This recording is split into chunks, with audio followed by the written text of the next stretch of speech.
आशीर्वाद देना चाहूंगा कि जो बहुत ही परिश्रम करके और हमारे उपदेशों को जन जन तक पहुंचाने का महत्वपूर्ण कार्य कर रहे हैं।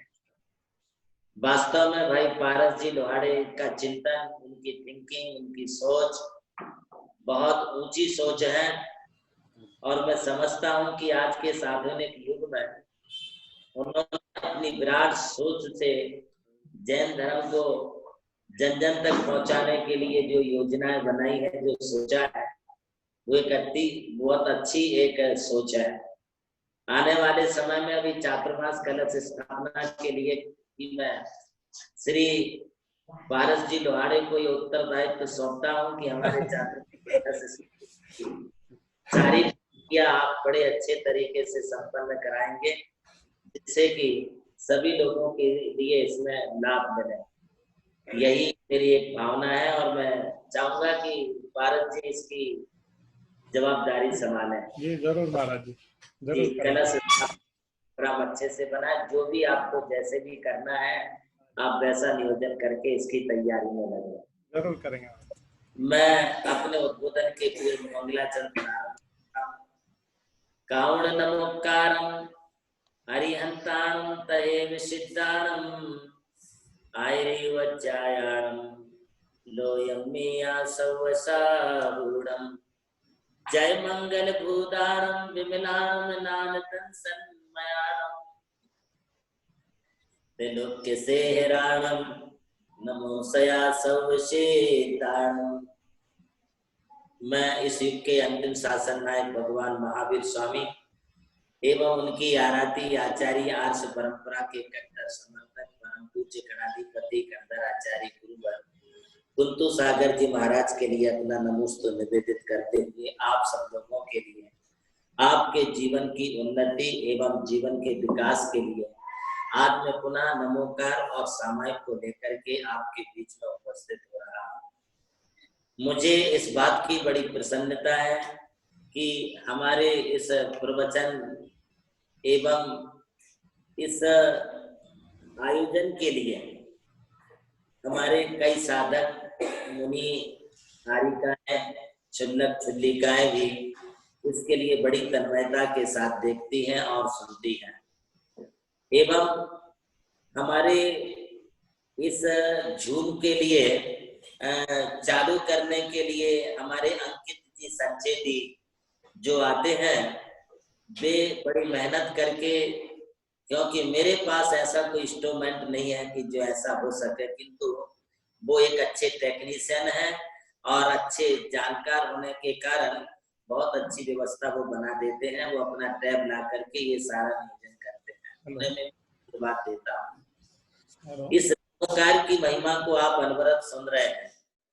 नमोकार, यह नमोकार है एक प्रकार से आत्मा को परमात्मा बनाने की प्रक्रिया बनाने वाला, प्रक्रिया बताने वाला एक तंत्र।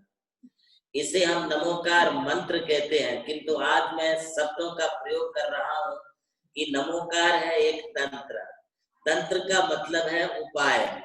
उपाय अर्थात जो हम अपने जीवन में अपना सकते हैं, जिसके माध्यम से हम अपने लक्ष्य तक, ध्येय तक पहुंच सकते हैं, उसे हम तंत्र कह रहे हैं।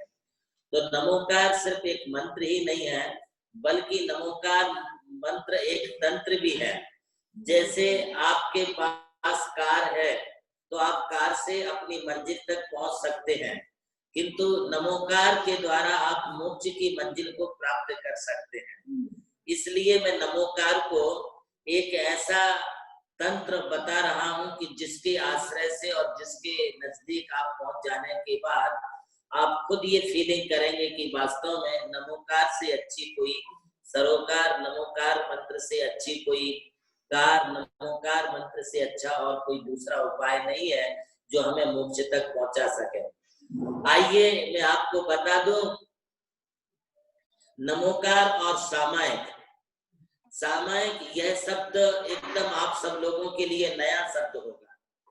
जैसे कि मैंने पहले आपको का उत्सर्ग शब्द के बारे में बताया था कि काय उत्सर्ग, ये एकदम नया शब्द था, किंतु आप समझ गए थे कि काय उत्सर्ग अर्थात अपने शरीर से ममत्व करके एकाग्रचित्त हो जाना, इसका नाम का उत्सर्ग है। ठीक इसी प्रकार से सामायिक, यह भी एक शब्द है और सामायिक का मतलब है कि हम एकदम समता भावों में चले जाएं। किसी प्रकार से किसी भी प्राणी को लेकर के हम कोई भी राग द्वेष ना करें। संसार है, संसार विषमताओं से भरा हुआ है। जिस प्रकार से समुद्र का पानी हो या नदी का पानी हो, सर्वतः निर्मल नहीं होता है, उसमें भी कुछ गंदगी होती है, किंतु वही पानी जब रुक जाता है, जब अपने स्थिरता को प्राप्त हो जाता है, तब वो पानी हमारे लिए निर्मल दिखलाई पड़ने लगता है। इसी प्रकार से जब तक हमारी दृष्टि में राग है, हमारी दृष्टि में द्वेष है, जब तक हम जो है विषमताओं से घिरे हुए हैं, किसी प्रकार के तनाव से घिरे हुए हैं, तब तक हमारे लिए सारी सृष्टि बदली बदली सी नजर आएगी। और ऐसी स्थिति में बदली बदली सी नजर आने के कारण जो है हमारे लिए विषमताएं दिखलाई पड़ेंगी।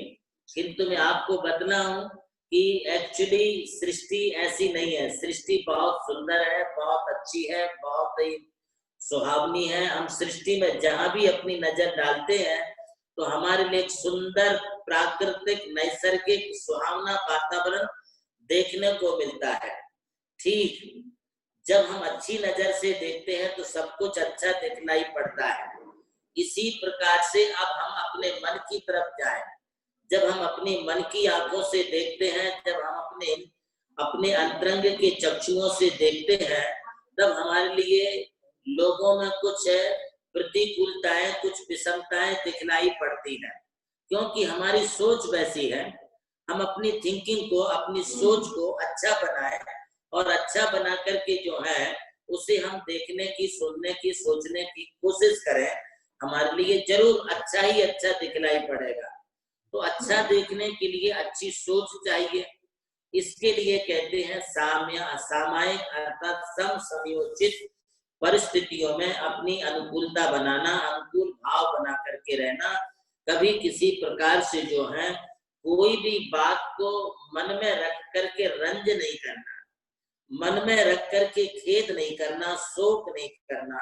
इन विषम परिस्थितियों से हम ऊपर उठने की कोशिश करें और ऊपर उठ करके जो है फिर हम देखें, तब हमारे लिए वस्तु स्वरूप को देखने का, वस्तु स्वरूप को जानने का, वस्तु स्वरूप को अनुभव करने का सही सही आनंद आएगा। आज हम वस्तु स्वरूप को देखते हैं किंतु आनंद से वंचित हो जाते हैं। हम देव दर्शन करते हैं किंतु देव दर्शन के आनंद से हम वंचित होते हैं। कभी कभी हम पूजा पाठ अभिषेक करते हैं किंतु अभिषेक और पूजा पाठ के आनंद से हम वंचित हो जाते हैं। बहुत सारे लोग हैं कि घर में 12 भावना पढ़ते हैं, मेरी भावना पढ़ते हैं अथवा आलोचना पाठ पढ़ते हैं। कई दफे जो है वो घर में बैठ करके तत्वा सूत्र जी अथवा शास्त्र नाम जी का भी पाठ करते हैं, किंतु फिर भी उनके मन में शांति या आनंद की अनुभूति नहीं होती है। इसका मतलब ये नहीं है कि भगवान गलत है या भगवान की पूजा गलत है या भगवान का नाम लेना गलत है। इसका मतलब ये नहीं है कि तत्वा सूत्र जी, शास्त्र नाम जी, भक्तामर जी स्तोत्र गलत है। नहीं, कहीं हमारी प्रक्रिया में, हमारी क्रिया में कोई गलती हो रही होगी। उस गलती की वजह से हमारे लिए जो है वह अनुकूलता प्रदान नहीं कर पाता है, और अनुकूलता प्रदान न कर पाने के कारण हमारा मन इन सब चीजों को करने के उपरांत भी हम अपने जीवन में शांति का अनुभव, शांति का एहसास नहीं कर पाते हैं। तो उस शांति और आनंद की अनुभूति हमारे लिए किस चीज से मिलेगी? जैसे आप नहा धो करके बाथरूम से बाहर निकलते तो एकदम फ्रेश हो जाते हैं। नमोकार मंत्र जपने के बाद, नमोकार मंत्र की जाप लेने के बाद हमारे लिए फ्रेशनेस होना चाहिए। ऐसा लगना चाहिए कि वाह, हमारे लिए कुछ एनर्जी मिली है, कुछ हमारे लिए जो है पावर मिला है, हमने कुछ शक्ति संचित की है, और उसमें साथ साथ हमारे लिए जो है थोड़ी सी शांति भी प्राप्त हो रही है, जिसके माध्यम से आनंद और शांति को हम प्राप्त कर सकते हैं। उसका नाम ही है सामायिक। सम अर्थात समता भाव के साथ पूर्ण सहनशीलता बना लें। यह तो मैं आपको पहले कह चुका हूं कि हम जब नमोकार की जाप करते हैं तो ये शरीर मेरा नहीं है, ये तो पूरा हमारे लिए अभ्यास कर लेना चाहिए। अब जब शरीर मेरा नहीं रहा तो शरीर में होने वाले कष्ट वो भी हमारे नहीं है, इस बात को भी आप अनुभव करिए। इसे कहते हैं भेद विज्ञान। ये जैन धर्म का भेद विज्ञान है। इसके लिए आचार्य श्री अमृत चंद्र जी ने अपने अध्यात्म अमृत कलश में कहा है कि भेद विज्ञानता सिद्धा सिद्धाये किल केचना अस्सई भाव तो बद्धाये किल केचना। जब हम नमोकार की जाप करते रहते हैं तब हमारे लिए इतनी समता भाव आ जाना चाहिए कि ये शरीर मेरा है ही नहीं, मैं शरीर से एकदम अलग हूँ, मैं शरीर से पृथक एक आत्म तत्व हूँ, मैं आत्मा हूँ। इस प्रकार की फीलिंग अपने को होना चाहिए। जैसे केला अलग और केले का छिलका अलग है, संतरा अलग, संतरे के छिलके अलग हैं, इसी प्रकार से हमारा शरीर अलग और हमारी आत्मा अलग है।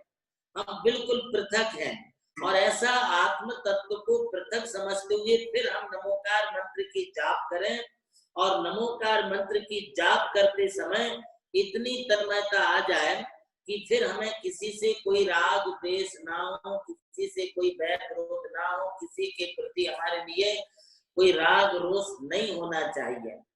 इसके लिए हमारे कवियों ने एक बात कही है कि छुप कर रहे संसार में। आप घर गृहस्थी में रहते हैं तो घर गृहस्थी में रहने के बाद आपको कैसे रहना चाहिए, मैं आपको 2 लाइन बता रहा हूं। बड़े मजे की लाइन है, बड़ी शांति और आनंद देने वाली लाइन है। इसे आप सोचिए, विचार करिए। छुप कर रहे संसार में, देख सबन को भेष, ना काहू सो दोस्ती, ना काहू सो द्वेष।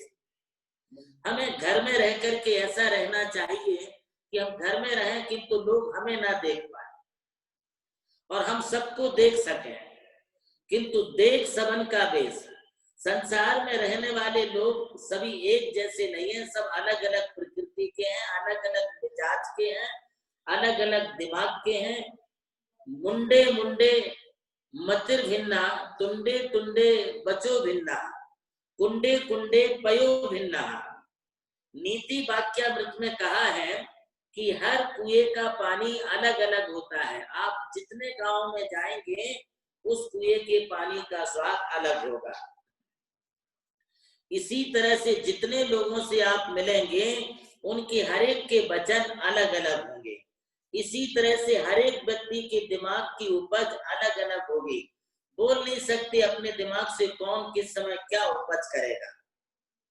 इसलिए हम सबको देखें, सबको जाने, किंतु हम अपनी समता भाव को ना छोड़ें। सामायिक के लिए आपको कुछ बातों को जानना बहुत जरूरी है। जब हम नमोकार की जाप करने के लिए बैठते हैं तो वो एक सामायिक की प्रक्रिया होती है। सामायिक में हम नमोकार की जाप करते हैं, सामायिक में हम जो है नमोकार का स्मरण करते हैं और जितनी देर हमसे हो सके उतनी देर आप उसे कर सकते हैं। किंतु इस प्रक्रिया को समझ लीजिए कि जिस स्तर पर सामायिक करनी होती है, पहले हम चारों दिशाओं में पूरब दिशा से प्रारंभ करें या उत्तर दिशा से प्रारंभ करें और पूरब दिशा में विराजमान जितने भी केवली, शुद्ध केवली अथवा गणधर आदि देव हैं, चरणधारी मुनिराज हैं अथवा कीर्तिम अकीर्तिम चैत्यालय एवं तीर्थ स्थल है, तीर्थ क्षेत्र, अतिशय क्षेत्र, सिद्ध क्षेत्र है, उन सबको मेरा मन वचन काय से नमस्कार हो। ऐसा बोल करके 9 बार नमोकार मंत्र की खड़े खड़े जाप करें और 9 बार का काउंट होने के पश्चात फिर आप दक्षिण में भी वैसे ही करें और दक्षिण दिशा में बोलते समय दक्षिण दिग्वंतर्गता केवली जिन सिद्ध साधु गण देवा ये सर्वविद्धि समृद्धा योगी गणास्थान हम बंदे, ये बोल करके आप दक्षिण दिशा में जितने भी केवली, शुद्ध केवली, गणधर अथवा चारणधारी मुनि है, केवली शुद्ध केवली है एवं जो भी तीर्थ क्षेत्र है उन सबको मन वचन काय से नमस्कार हो। ऐसा बोल करके जो है फिर 9 बार नमोकार मंत्र की जाप करें। इसमें हर बार में 3 आवृत होंगी। 3 आवृत होगी, 1 श्रोन्नति होगी। इसके बाद पश्चिम दिशा में भी आप वैसे ही करें और पश्चिम दिशा में विराजमान जितने केवली शुद्ध केवली आदि हैं उन सबको प्रणाम करके 9 बार जाप दे करके फिर 3 बार आवृत करके नमस्कार करके फिर उत्तर दिशा की तरफ करें और उत्तर दिशा की तरफ मुख करके जो है फिर से आप केवली शुद्ध केवली गणधर प्रति गणधर चारधारी मुनिराज अथवा तीर्थ क्षेत्र अतिशय सिद्ध सिद्ध क्षेत्र है उन सबको मेरा मन वचन काया से नमस्कार हो, ऐसा बोल करके उत्तर दिशा की तरफ ये बोल के 9 बार नमोकार मंत्र की जाप लेके फिर बैठ के कवासन से जो है एक बार जो है नमस्कार करें, प्रणाम करें। एक बार शुरुआत में करनी है, एक बार आखिरी में करनी है। इस प्रकार से 2 प्रणाम होगी, 4 श्रोन्नति होगी और 12 आवृत होगी। आवृत का मतलब है हाथों को यूं घुमाना। अब ये प्रश्न उठ सकता है कि हाथों को ऐसा क्यों घुमाना है, ये आवृत क्यों करनी है? जब भी हम नमोकार मंत्र लेते हैं या समाप्त करते हैं तो हम 3 बार ऐसा करते हैं। ऐसा करने के पीछे क्या उद्देश्य है?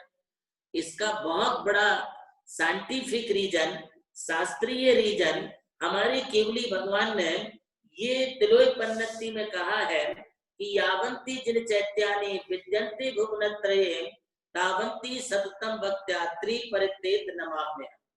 बोले कि तीनों लोकों में जहां जहां कृत्रिम अकृत्रिम जिन चैत्यालय हैं उन सबको मेरा मन वचन काय से 3 प्रदक्षिणा पूर्वक उनके लिए हमारा नमस्कार। तो हम अपनी जगह पर हैं, अपनी जगह पर रह करके हम यहाँ से तो 3 परिक्रमा कर नहीं सकते, इसलिए 3 आवृत जो है वो की जाती है और हर आवृत के पश्चात 1 शिरोन्नति की जाती है। शिरोन्नति का मतलब है सिर्फ सिर झुकाना और प्रणाम का मतलब है जमीन में बैठ करके, यदि पुरुष लोग हैं तो पंचांग या गवासन से बैठे। पंचांग में हमारे दोनों घुटने, हाथों की दोनों टोहनियां एवं ये जो हाथ है ऐसा लंबा होकर के जमीन पर स्पर्शित हो और हमारा ललाट एवं नाक का भाग जमीन को छू करके जो नमोस्तु होता है उसको पंचांग नमस्कार कहते हैं। गाय जैसे बैठती वैसे बैठ के नमस्कार करना, इसको गवासन से किया गया नमस्कार कहते हैं। इसके भी बहुत बड़ी बात है और ये नमस्कार करने के पीछे भी कई हेतु हैं। मैं इसको अगले दिन और क्लियर करूंगा कि ऐसा नमस्कार करने का व्हाट इज द रीजन, क्या कारण है कि हम बैठ के ही नमस्कार करते हैं। खड़े खड़े ही सैल्यूट क्यों नहीं मार लेते हैं, खड़े खड़े भगवान को ये क्यों नहीं कर देते हैं? नो, ये हमारी जैन संस्कृति नहीं है। खड़े खड़े सैल्यूट मारना ये हमारी भारतीय संस्कृति नहीं है। भारतीय संस्कृति में बैठ करके किया गया प्रणाम बहुत मायने रखते हैं और उसके बाद उससे जो एनर्जी मिलती है उसे सिर्फ वो नमस्कार करने वाला ही अनुभव करता है कि आज मुझे कुछ मिला है। चले, चारों दिशाओं की दिग्बंधना करने के पश्चात सबसे पहले हम जो है सब जीवों से क्षमा याचना कर लें। मेरा किसी से कोई बैर विरोध नहीं है, मेरा किसी प्राणी के प्रति जो है कोई दुश्मनी के भाव नहीं है, द्वेष भाव नहीं है। यदि मैंने किसी को कभी किसी रूप में यदि दिल दुखाया हो, किसी को परेशान किया हो, तो वे सभी मुझे क्षमा करें और मैं सब जीवों के लिए क्षमा करता हूँ। ऐसा करने के लिए आपको सिर्फ एक ही बात बोलना है, सबसे क्षमा, सबको क्षमा, उत्तम क्षमा, ओम नमः। ये आप बोल लेंगे, सब जीवों से क्षमा हो जाएगी। फिर आप सामायिक की प्रक्रिया शुरू करने के पहले, नमोकार जपने के पहले एक और वर्ड से बोल लें, एक और शब्द बोल लें, वह यह बोलने की हे भगवान, मेरे जाने अनजाने में आज तक अभी तक जो भी मेरे से दुष्कर्म पाप हुए हैं, जो भी मेरे से हिंसा झूठ चोरी कुशील के पाप हुए हैं, जो भी मेरे से पंचेंद्रिय विषयों के पाप हुए हैं, मैं उन सबको त्याग करता हूँ एवं जब तक मैं सामायिक में रहूंगा, जब तक मैं नमोकार की माला फेरूंगा, तब तक मैं सभी प्रकार के पापों से दूर होता हूँ। ऐसा बोल करके फिर आप कोई भी एक आसन में बैठ जाए। बैठने के बाद आप चैत्य भक्ति, पंचगुरु भक्ति, समाधि भक्ति का भी पाठ पढ़ सकते हैं। इससे हमारे चित्त वृत्तियों की शांति होती है, चित्त वृत्तियां हमारी जो है वो शुद्ध होती हैं। इस सामायिक पाठ में कई प्रकार के दंडक आते हैं जो बड़े प्रयोजनीय हैं। शायद आप लोग इन सब चीजों को जानते नहीं है, किंतु मैं आपको 2 मिनट में ये बात बताना चाहता हूँ कि जब हम नमोकार मंत्र की माला लेते हैं तो उस समय माला लेते समय हमारी नमोकार की माला का प्रभाव कहाँ कहाँ जाता है। फिर से आप एक बार सुन लें। हम जब माला लेते हैं तो माला फेरते समय हमारे माला के मंत्र का प्रभाव कहाँ कहाँ तक जाता है। हमने यहाँ से बोला नमो रिहंताणम, नमो सिद्धाणम, नमो आयरियाणम, नमो उच्चारणम, नमो लोये सव्व सावूढ़म।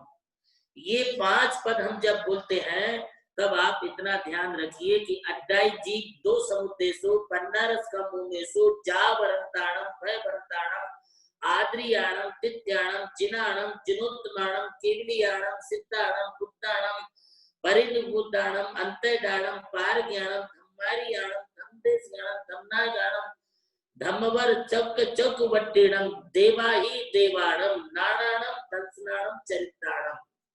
देखिए आप, ये प्राकृतिक भाषा के शब्द हैं।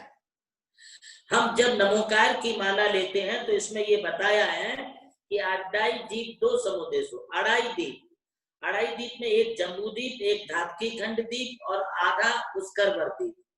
ये अड़ाई द्वीप है 2 समुदेशो, लवण समुद्र और कालोदती समुद्र। ऐसे 2.5 द्वीप में 15 कर्म भूमियां है, जिसमें 5 भरत क्षेत्र में है, 5 ऐरावत क्षेत्र में है, 5 विदेह क्षेत्र में है।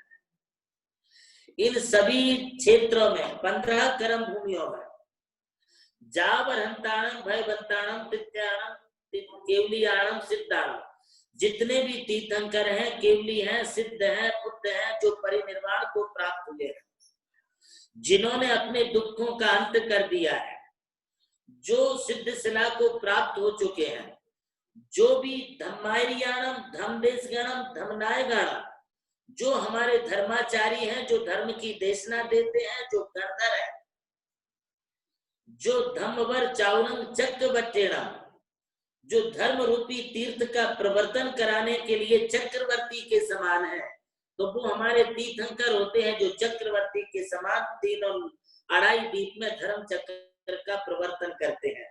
ऐसे उनके लिए और इसके अलावा नानानम, दंसनानम, चरित्राणम, जो ज्ञान को प्राप्त हुए हैं, जो दर्शन को प्राप्त हुए हैं, जो चारित्र को प्राप्त हुए हैं, उन सबको मैं अपनी नमोकार की माला के स्मरण से नमन करता हूं, उन्हें प्रणाम करता हूं।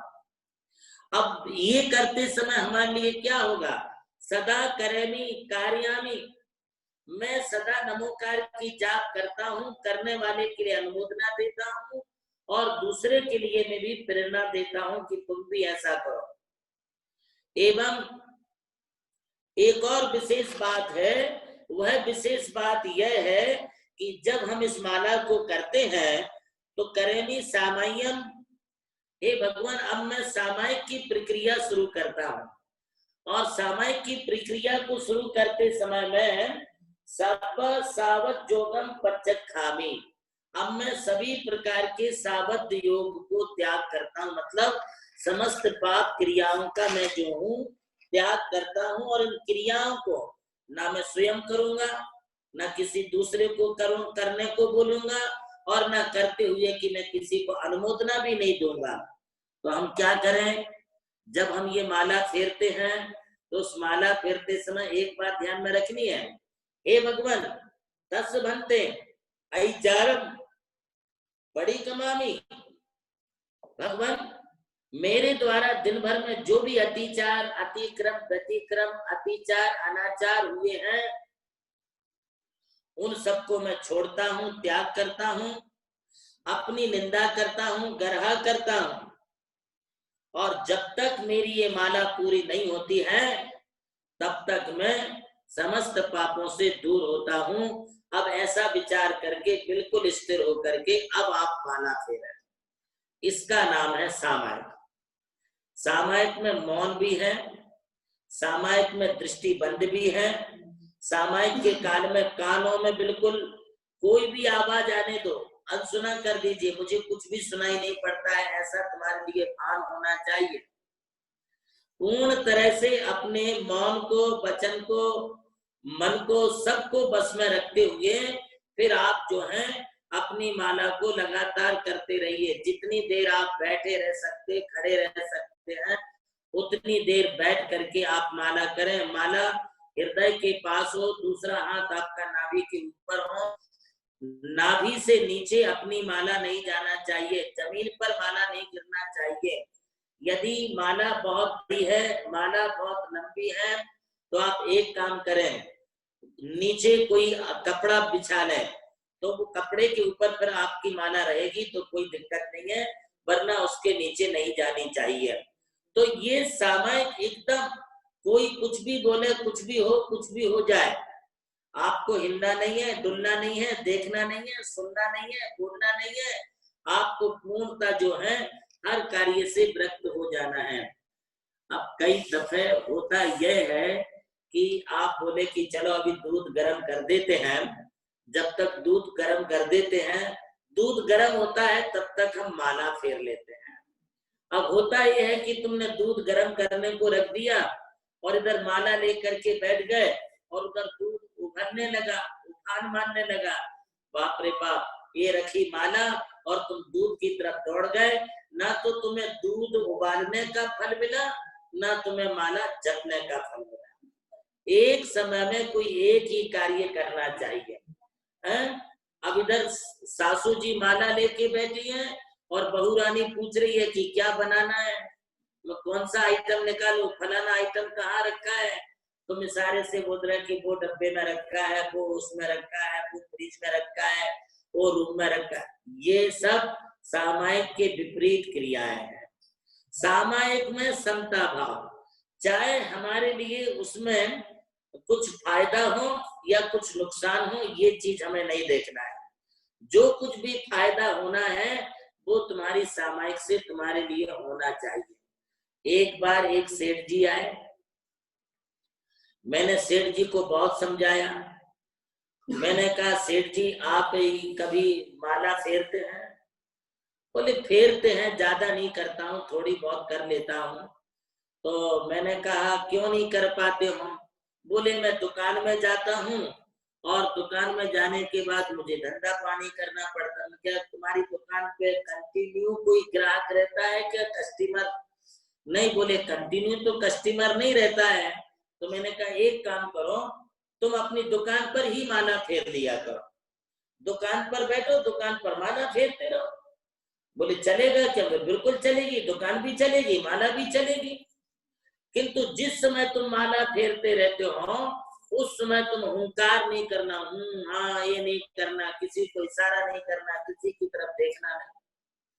बोले ठीक है महाराज, मैं ये नियम लेता हूँ कि जब मैं दुकान में बैठ के माला फेरूंगा समता भाव पूर्वक फेरूंगा और समता भाव पूर्वक फेरते हुए किसी को कुछ नहीं बोलूंगा। वो अपनी दुकान पर गए, दुकान ओपन की, खुली, दुकान बढ़ाई, दुकान खोली और सब सामान जहां का तहां लगा दिया। तो इतने में हुआ क्या कि वहां पर एक कुत्ता आ गया।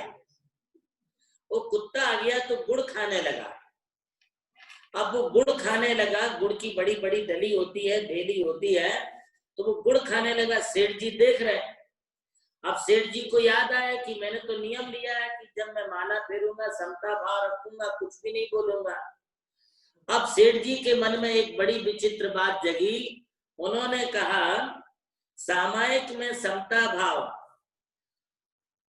सामायिक में समता भाव बोले तो सामायिक जाए, सामायिक में समता भाव गुड़ की बेली कुत्ता खाए, बोले तो सामायिक जाए, नहीं तो गुड़ की बेली जाए। सेठ जी ने विचार किया ये तो बड़ा गड़बड़ हो गया। अब यदि हम सामायिक में अपनी माला फेरते करते हैं और कुछ नहीं बोलते तो कुत्ता गुड़ खा जाएगा, और यदि गुड़ बचाने की बात करते हैं तो मेरी सामायिक जाएगी। महानुभावों, ऐसी दुविधा अपने मन में नहीं होनी चाहिए। हम समस्त दुविधाओं से परे हों और समस्त विकल्पों से परे हों। मैं तो अक्सर ये बात सभी के लिए बोलता हूँ, खास तौर से महिलाओं के लिए विशेष रूप से बोलता हूँ कि क्या लगा रखा, तुम एक पूजा कम पढ़ो, एक भक्ति स्तोत्र कम पढ़ो, अथवा तुम एक माला कम फेरो, चलेगा, किंतु पूजा पढ़ते समय अरे तुम्हारे घर में कौन मेहमान आया, तुम्हारे यहाँ पर आज क्या बना, तुमने ये साड़ी कहाँ से लाई, ये क्या लगा रखा है। यदि तुम्हें यही गोरख धंधे की बातें करनी थी तो फिर मंदिर में पूजा का क्या औचित्य है। एक तरफ आप पूजा देख रहे हैं, एक तरफ आप जो है उसकी साड़ियां देख रहे हैं, उसके कपड़े देख रहे हैं, उसका मेकअप देख रहे हैं। ये देखोगे तो आपको पूजा पाठ का, देव दर्शन का कोई फल नहीं मिलेगा। और नमोकार की माला चालू है और आधी माला हुई नहीं, अभी कुछ मनी बाकी है, और फिर भी आप बीच में बोल रहे, बात कर रहे हैं, तो तुम्हारी पूरी मणियों का जितना फेरा है वो सब आपका चला जाएगा। इसलिए कहते हैं कि माला फेरत जुग गया, गया ना मन का फेर, मन का फेर कर। है? अब हमारे लिए क्या करना है, अरे माला फेरते फेरते तो हमारा जुग बोले तो सारी जिंदगी बीत गई, किंतु अब सारी जिंदगी बीतने के बाद अब एक काम करिए कि कर का मन का डार कर, मन का फेर। ये कर बोले तो हाथ में जो माला ली है इसे आप छोड़ दो, इसकी कोई जरूरत नहीं है, बिना माला के भी आप जाप कर सकते हैं। और वो जाप मन का फेर, अपने मन में चेंजेस बना लाओ, अपने मन में जो है बदलाव लाओ, अपने मन का परिवर्तन करो। जिसने मन का परिवर्तन कर लिया उसके लिए जो है माला फेरने का जरूर जरूर फल प्राप्त होगा। तो आप मालाएं कितनी गिन रहे, मालाएं कितनी कर रहे, इस संख्या के साथ हमारा मन कितना एकाग्र हुआ, मन कितनी समता भाव को प्राप्त हुआ, ये भी हमारे लिए जरूर इसके संदर्भ में विचार करना चाहिए। और मन की समता स्वयं की शांति के साथ होती है। ये शांति का थर्मामीटर कोई दूसरा नहीं दे सकता है, आपकी अंतरात्मा ही आपकी शांति का एहसास और अनुभव करेगी। जिसने शांति का एहसास कर लिया उसे सामायिक काल में भेद विज्ञानी बनने का भी, भेद विज्ञानी होने का भी एहसास होगा कि मैं अलग हूँ, शरीर अलग है, ये कर्म मेरे नहीं है, ये पुण्य और पाप मेरे नहीं है। यहाँ तक कि जब इस शरीर का एक रोम भी मेरा नहीं है तो ये हमारे शरीर से पृथक भूत दिखने वाले हमारे कुटुंब परिवार जन, ये हमारे कैसे हो सकते हैं, ये धन दौलत हमारी कैसे हो सकती है। ये वृत्ति का भाव तुम्हारे जीवन में आएगा, और जैसे जैसे वृत्ति का भाव बढ़ेगा वैसे वैसे माला की आत्मानुभूति भी तुम्हारे लिए मिलेगी। यह आत्मानुभूति तुम्हें नमोकार के साथ सामायिक में प्राप्त हो और तुम सामायिक में तल्लीन हो जाओ, ऐसा तुम्हारे लिए हो। मैं यह भावना व्यक्त करता हुआ अंत में ये कहना चाहूंगा कि आप सामायिक पूरी होने के बाद, माला पूरी होने के बाद पुनरपि चारों दिशाओं में, जिस दिशा से सामायिक शुरू की थी वंदना, फिर से वैसे ही चारों दिशाओं में खड़े होकर के फिर आप चारों दिशाओं में दिग्वंदना करें। केवली, सुत केवली, गणधर, तीर्थंकर केवली आदि को प्रणाम करते हुए चारणधारी मुनिराज एवं हमारे तीर्थ क्षेत्र, सिद्ध क्षेत्र, जो अतिशय क्षेत्र, उनको मैं बारंबार नमस्कार करता हूँ। ऐसा पूर्व दिशा में, पश्चिम दक्षिण दिशा में, पश्चिम दिशा में, उत्तर दिशा में, चारों दिशाओं में आप 3 आवृत पुनः एक एक सुरोन्नति करते हुए जमीन पर बैठ करके नमस्कार करें। ये नमस्कार होने के बाद फिर आप कोई अच्छी शुभ भावनाएं, जैसे मेरी भावना है, आप मेरी भावना का पाठ करें, अथवा सुखी रहें सब जीव जगत के, इस प्रकार की आप भावना करें। आपके लिए बहुत संतोष, बहुत समाधान मिलेगा और नमोकार की माला आपके लिए अचिंत फल प्रदान करेगी।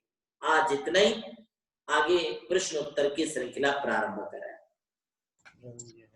बोलिए परम पूज्य सरस्वताचार्य देवनंद जी गुरुदेव की जय। कुछ तकनीकी खराबी के कारण कुछ क्षणों तक गुरुदेव के प्रवचन को आप जैनम चैनल के माध्यम से सुन नहीं पाए, इसलिए मैं जैनम चैनल की ओर से आपका क्षमा प्रार्थी हूँ। भगवान महावीर को जननायक के रूप में प्रतिष्ठापित करने की महत्वपूर्ण योगदान निभाने वाली अद्भुत नक्षत्र के रूप में परम पूज्य सारस्वताचार्य देवनंद जी गुरुदेव को जाना जाता है। और मैंने जहां तक देखा है, सन 1996 से परम पूज्य गुरुदेव के चरणों में अपनी भक्ति लगा रखा हूं। मैंने कभी गुरुदेव के सामने किसी पुस्तक को नहीं देखा, किसी ग्रंथ को नहीं देखा। जब बोलना प्रारंभ कर देते हैं तो अपने आप में ग्रंथ बन जाते हैं। और मुझे ऐसा नहीं लगता है कि जिनागम में जो कुछ लिखा है उसके बारे में गुरुदेव की मैं पढ़कर बताता हूँ या देखकर बताता हूँ, ऐसा कभी उन्होंने कहा होगा। आइए, आज की जन्मदिन की मूर्ति आदरणीय महावीर जी सेठी अभी सामने दिखे थे। परम पूज्य गुरुदेव के प्रति बहुत आगाध श्रद्धा रखते हैं। महावीर जी सेठी का जन्मदिन भी हम मनाएंगे, लेकिन उससे पहले चलते हैं चर्चा समाधान के लिए पुनः एक बार वर्तमान कालीन तीर्थंकर परम पूज्य सारस्वताचार्य देवनंद जी गुरुदेव के चरणों में पारस भाई से निवेदन प्रारंभ करें। जो भी मुनि महाराज जी से अपनी जिज्ञासा का समाधान चाहता है, वो अपने मोबाइल के राइट हैंड कॉर्नर में मोर बटन है, उस मोर बटन में रेज हैंड का बटन है, उस पर क्लिक करे। जो जिसका हैंड रेज होगा उसी को पूछने का मौका दिया जाएगा। तो सभी से निवेदन है, जरूर हैंड रेज करें। मैं सबसे पहले बुलाऊंगा अमोल पाटनी, अंबड़।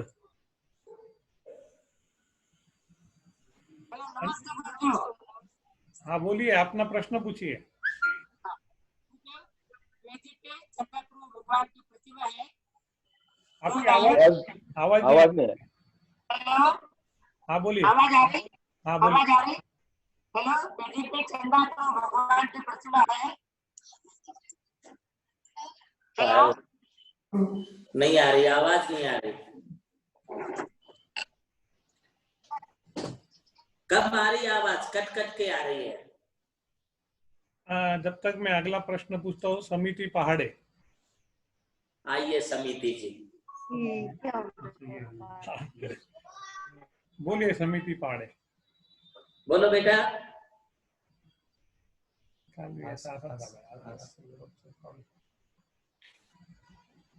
पारस जी एक बार फिर से इन्फॉर्मेशन दे दो कि अपना, हाँ वो इन्फॉर्मेशन दे दो कि हाँ जी, हाँ बोलिए समिति। नमस्ते महाराज जी। आशीर्वाद बेटा। महाराज जी, सूतक के दिन प्रश्न पाठ कर सकते हैं? सूतक पातक के दिनों में यदि आपके लिए कंठस्थ है, मुखाग्र है, ओरल यदि आता है तो आप पाठ पढ़ सकते हैं। सूतक पातक के दिनों में जिनवाणी लेकर के, जिनवाणी हाथ में लेकर के नहीं पढ़ सकते हैं। सूतक पातक के दिनों में जिनवाणी छूना नहीं, अभिषेक वगैरह करना नहीं, द्रव्य चढ़ाना नहीं, मंदिर का कोई सामान छूना नहीं। सिर्फ आपके लिए यदि पढ़ना है तो आप जो है सूतक पातक के दिनों में यदि कंठस्थ है तो उसे बोलिए, बाकी जिनवाणी मत लीजिए। धन्यवाद महाराज। आशीर्वाद बेटा। अगला प्रश्न है भावना जी काला। एक बार में नाम आ गया। भावना जी काला, अनम्यूट कीजिए, अपना फोन अनम्यूट कीजिए। नमस्ते महाराज जी। नमस्ते महाराज जी। आशीर्वाद बोलिए। महाराज जी, अभी अष्टमी का पर्व आ रहा है और मंदिर जी सब बंद है, तो हम घर पे विधान, सिद्ध चक्र विधान वगैरह कर सकते हैं क्या? जी, कल भी ये प्रश्न आया था, ज्योति पाटनी ने नागपुर से पूछा था और आज आप भी पूछ रही हैं।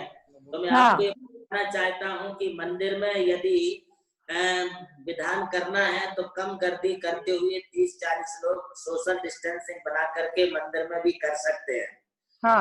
अधिक गर्दी नहीं करना। और यदि मंदिर में सामाजिक परिवेशन नहीं है तो आप ही मूर्ति ला करके, मंडल मार करके सिद्ध चक्र विधान कर सकते हैं या यंत्र रख करके भी कर सकते हैं। अच्छा। और हाँ, पूरे अर्घ भी चढ़ा सकते हैं। और यदि मंडल नहीं मारते हैं तो बिना मारे फिर थाली में रोज का रोज द्रव्य चढ़ाना, रोज का रोज फिर विसर्जन करना और फिर दूसरे दिन फिर नए तरीके से उसको शुरू करना। ऐसा आप करके सिद्ध चक्र विधान घर पर भी कर सकते हैं। और यदि आपका घर पर सुविधा नहीं जमती है तो फिर आप वहां से अपनी अनुमोदना करें और नमोकार तीर्थ पर हम ये सिद्ध चक्र विधान करवाने वाले हैं, तो आप नमोकार तीर्थ पर इस सिद्ध चक्र विधान की अनुमोदना करिए। आपको जिस रूप में जो भी द्रव्य देना है वो द्रव्य की आप ऑनलाइन स्वीकृति देके, जैसे नारियल है, लवंग है, चावल है, बादाम है, नैवेद्य है, अन्न सामग्री है, आपको जिस रूप में देना है उस रूप में देकर के भी आप चक्र विधान की अनुमोदना कर सकते हैं। अथवा पूरा विधान आपको अपनी तरफ से कराना है तो करा सकते हैं। आप जो भी जैसा उचित समझे वैसा कर सकते हैं। घर पर भी आप चाहें तो घर पर भी। नमोस्तु महाराज जी, नमोस्तु महाराज। अगला प्रश्न। नहीं मेरे पास नहीं ज्यादा। अगला प्रश्न है शशि जी कासलीवाल, बोलिए। नमोस्तु आचार्य श्री, नमोस्तु आचार्य श्री, नमोस्तु आचार्य श्री। आवाज आती है? बोलिए, आपका आवाज आ रही है। हम लोग जब से मौन लेते हैं तो लेकिन मंदिर में जाके उस मौन की में पूजा बोलते थे, क्या उसका दोष लगता है हमें? नहीं लगता है। ये धार्मिक जो हमारे लिए पाठ या पूजा बोलनी पड़ती है उसकी आप छूट रख सकते हैं, क्योंकि कई लोगों के लिए जो है वो बिना बोले उच्चारण किए उनको बोलते नहीं आता है। इसलिए आप मौन के दिनों में यदि संपूर्ण मौन का संकल्प किए हैं तब तो आपके लिए कुछ भी नहीं बोलना, मौन से ही आपको पढ़ना है, मौन से ही आपको जिनवाणी देखनी है और मौन से ही पढ़ते हुए अपने पूरे पूजा पाठ आदि पूरे करना है। और यदि आपने छूट रखी है कि हम अपने पूजा पाठ के लिए छूट रखते हैं, स्तुति स्तोत्र बोलने के लिए छूट रखते हैं, तो फिर आप मौन तोड़ करके भी वैसा आप बोल सकते हैं। नमोस्तु आचार्य श्री, नमोस्तु। अगला प्रश्न है महावीर जी सेठी, बोलिए महावीर जी। आपकी आवाज नहीं आ रही है।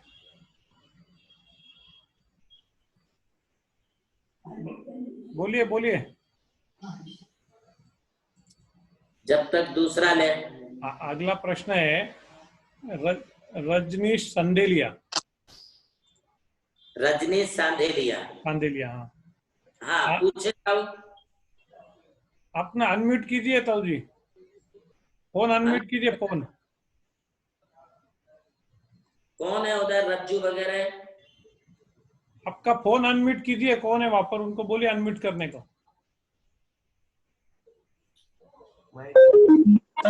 हाँ हो गया बोलिए। बोलिए ताऊ। बोलिए ताऊ जी। आशीर्वाद। हम जैसे किसी का श्रद्धान डगमगा जाता, हाँ तो श्रद्धान कम ज्यादा मतलब जैसे छूट जाए कुछ समय के लिए, तो हाँ। उनका ज्ञान उच्चार तो बना रहता है क्या उनका?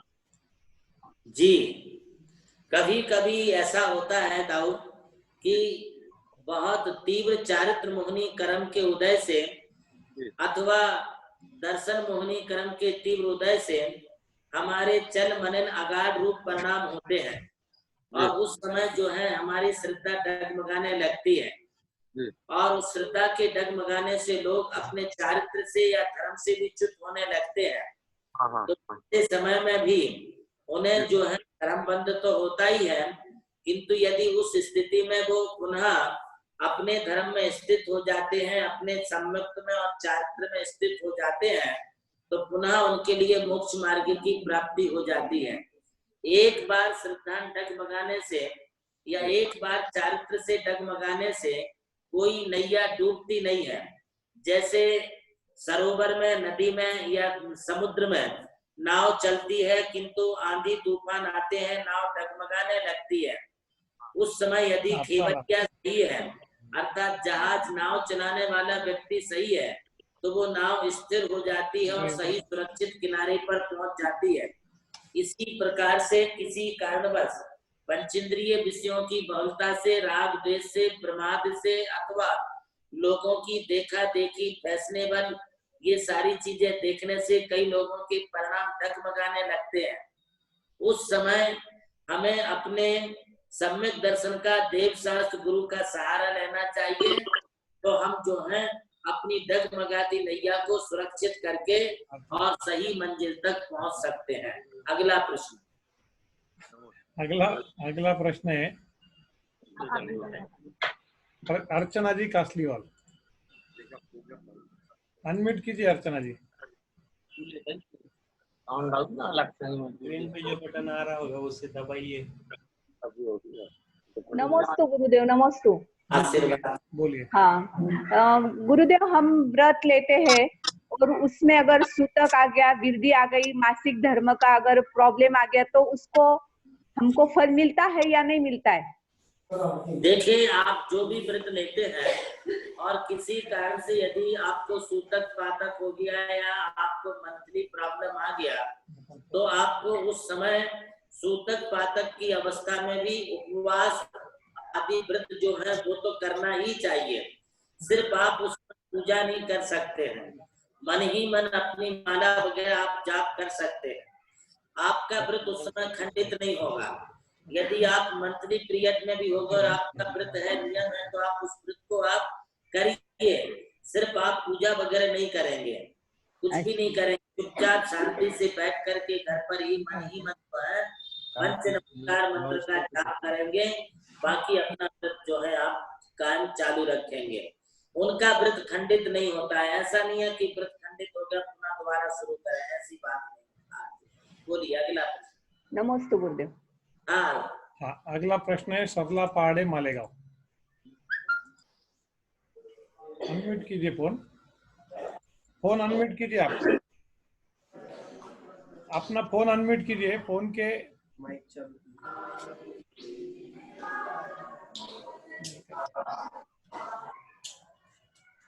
अगला प्रश्न लो तब तक नहीं। हाँ, अगला प्रश्न लेता हूँ। अगला प्रश्न है महावीर गंगवाल औरंगाबाद। नमस्ते महाराज जी, नमस्ते महाराज जी। हाँ बोलिए महावीर गंगवाल। नमस्ते महाराज जी। हाँ बोलिए सरला जी पाड़े, बोलिए। बोलिए। हम लोग घर पे पूजन करते हैं महाराज जी, तो पूजन के टाइम पे हमारे घर में प्रतिमा नहीं है, अन्न चैतालय है, तो पूजन कैसे है महाराज जी हमने घर पे? जैसी मंदिर में करते हो वैसी घर में करना चाहिए। नहीं पर मंदिर में तो भगवान है। घर पर भी भगवान रख सकते हैं, और यदि भगवान नहीं है तो घर पर भी अपनी जो है द्रव्य चढ़ा के आप वो पूजा वहां पर पढ़ सकते हैं, कोई प्रॉब्लम नहीं है। नमस्ते महाराज जी, नमस्ते। अगला प्रश्न है महावीर गंगवाल। नमस्ते महाराज जी। बोलिए। महाराज जी, सामयिक 2 टाइप की होती है, काल अंत ब्रह्म जग में और प्रेम भाव सब्जियों से, तो कौन सी करना चाहिए श्रावक में? आप हिंदी में भी बोल सकते हैं, यदि संस्कृत का पाठ आता है तो संस्कृत में बोले, और संस्कृत में नहीं आता है तो आप हिंदी वाले पाठ बोल करके भी सामायिक कर सकते हैं। सामायिक 3 टाइम होती है, सुबह दोपहर शाम को। श्रावक कम से कम 2 टाइम करें।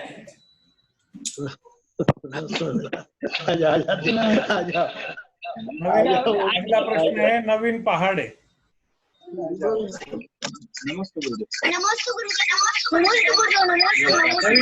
नवीन जी दूसरा फोन चल रहा है आपके यहाँ, वो फोन बाजू में रखे, आवाज दूसरा फोन बंद कीजिए। नवीन जी उठा लीजिए वहां से फोन।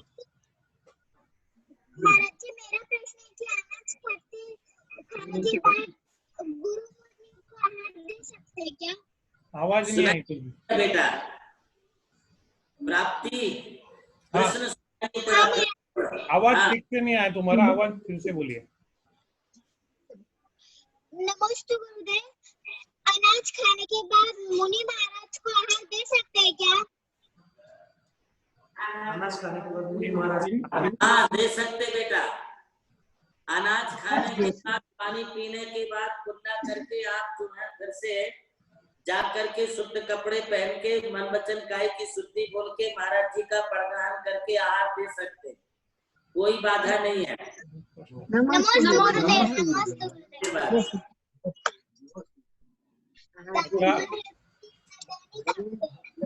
अगला प्रश्न है महावीर जी सेठी।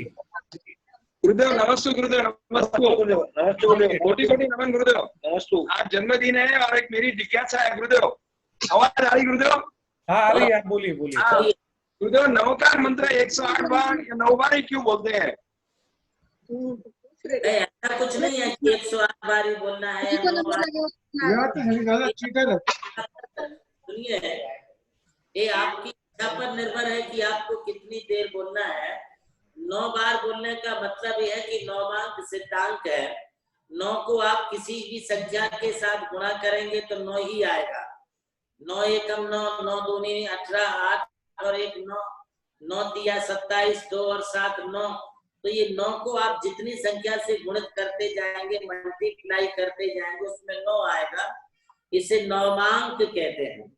इसलिए कम से कम 9 बार और अधिकतम आप 108। 108 की संख्या भी 101, ये भी 9 ही इसकी संख्या आती है। इसी प्रकार ये संख्या को आप कितना भी आगे लेते जाइए तो ये 9 अंक है, इसलिए इसको अच्छा अंक माना है, सिद्धांत है, ये अपने लिए शुभ होता है। इसलिए 9, 27, 36, 54, 81, 108 ऐसा आप मल्टीप्लाई करके कितनी भी जाप कर सकते हैं। और आपके जन्मदिन पर मेरा बहुत बहुत आपके लिए आशीर्वाद है। आज का सवाल जवाब का दौर हम यही खत्म करते हैं। हम फिर चलते हैं प्रवीण जी लोहाड़े। उदास मत हो क्योंकि मैं साथ हूं, सामने ना सही लेकिन आसपास हूं। आंखें बंद करके दिल से महसूस करो, मैं कुछ खास नहीं, भक्ति का एहसास हूं। और निश्चित रूप से जो भी अपनी आंखों को थोड़ा सा मूंद लेता है, संकट के बादल मंडराते हैं और गुरुदेव का ध्यान कर लेता है, गुरुदेव का स्मरण कर लेता है, तो संकट के बादल अपने आप छट जाते हैं। एक नाम है संतोष जी पेंढारी। मैं बार बार कहता हूं कि नाम में भी संतोष है, लेकिन इस वक्त एक व्यक्ति का जब तक गुरुदेव के श्री चरणों में नमोस्तु प्रेषित नहीं होता है, तब तक इन्हें संतोष नहीं मिलता है। नमोस्तु प्रेषित होने के बाद आशीर्वाद मिलता है और उसी के बाद इस संतोष पेंढारी को संतोष मिलता है। आइए आज की इस महाआरती का सौभाग्य प्राप्त कर रहे हैं संतोष जी पेंढारी, सुनील जी पेंढारी, और विशेष रूप से आज की महाआरती गा रही है संगीता जी पेंढारी। तो आज का दिन है पेंढारी परिवार नागपुर निवासी के नाम पर। आइए चलते हैं परम पूज्य गुरुदेव के महाआरती के लिए। उससे पहले मैं रविवारी आरती के बारे में यहाँ पर घोषणा कर दूं। रविवार की आरती, आने वाले रविवार की आरती 21 तारीख की आरती होगी। दिलीप शांतिलाल कास्कीवाल, चिंतामणि धारणालय, औरंगाबाद। आइए प्रारंभ करते हैं परम पूज्य गुरुदेव के महाआरती को। बोलिए परम पूज्य सरस्वताचार्य देवनंद जी गुरुदेव की जय। प्रारंभ करें पेंढारी परिवार।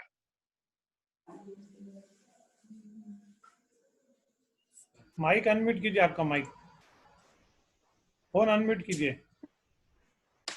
पेंढारी जी उनका फोन, हाँ हो गया हो गया। मेरे गुरु का नाम,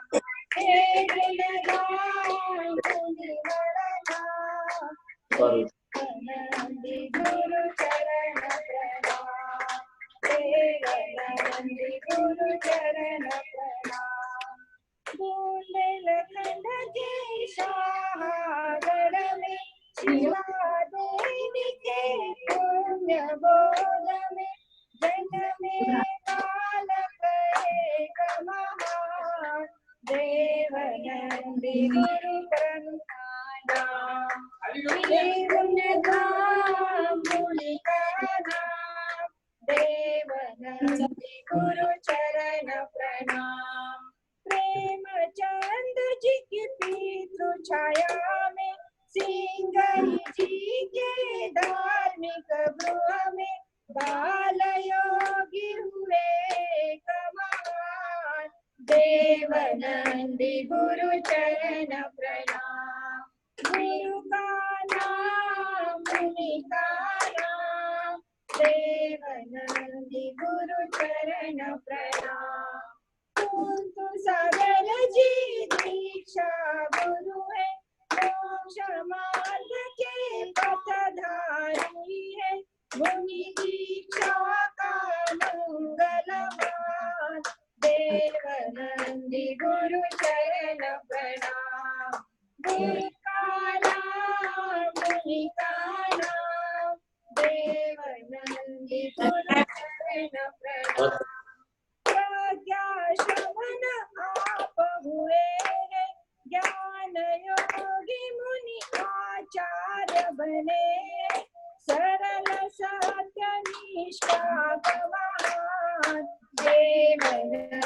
गुरु चरण प्रणाम गुरु का नाम मुनि का नाम देवनंदी मेरे गुरु का नाम हे गुणधाम मुनिवर नाम देवनंदी गुरु चरण प्रणाम देवनंदी गुरु चरण प्रणाम।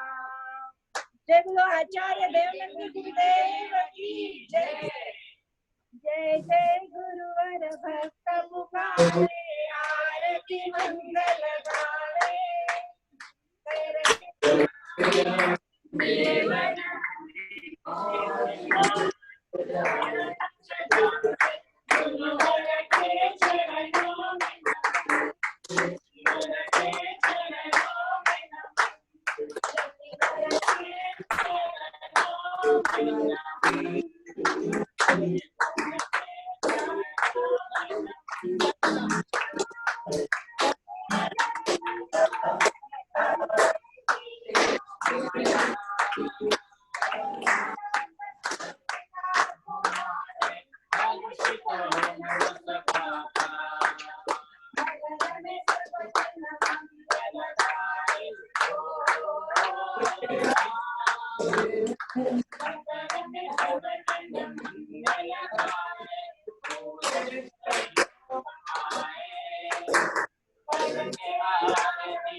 गुरुवर के चरणों में नमन, ऋषिवर के चरणों में नमन, मुनिवर के चरणों में नमन, मुनिवर के चरणों में नमन।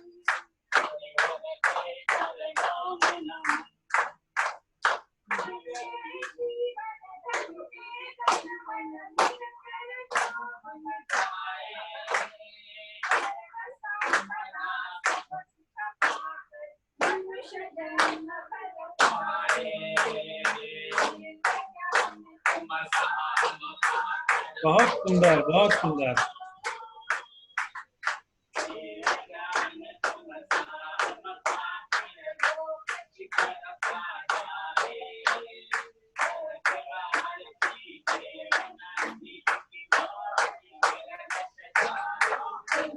के चरणों में नमन, के चरणों में नमन, के चरणों में नमन, के चरणों में नमन। भक्त तुम्हारे आरती मंगल गाए, करके आरती देवनंद की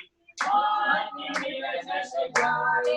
गुरुवर के चरणों में नमन, ऋषिवर के चरणों में नमन।